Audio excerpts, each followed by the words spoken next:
మంచిర్యాల జిల్లా నస్పూర్ మున్సిపాలిటీలోని ప్రభుత్వ భూముల్లో అక్రమ నిర్మాణాలపై మున్సిపల్ అధికారులు ఉక్కుపాదం మోపుతున్నారు.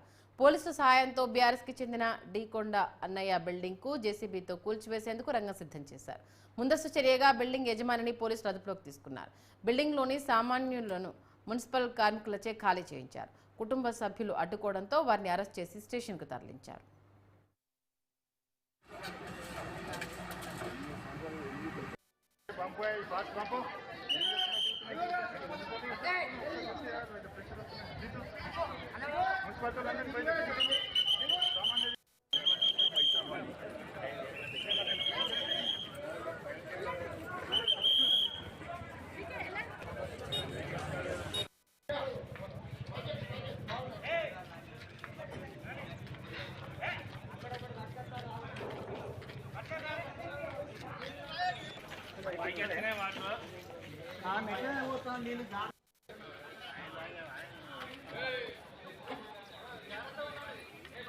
ట్యాంక్ వేసుకుంటారు.